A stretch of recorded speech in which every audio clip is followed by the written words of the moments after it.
Можно ли молиться на украденной или захваченной земле?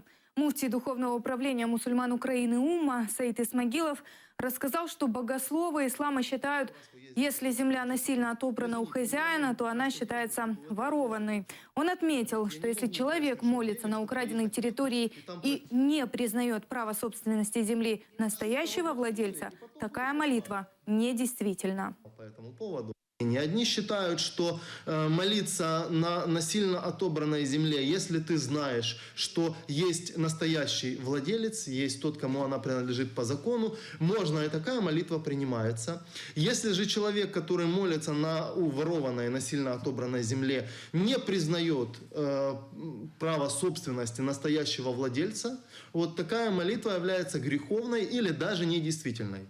Но только в том случае, если мусульманин считает, что эта земля законно была отобрана у настоящего владельца.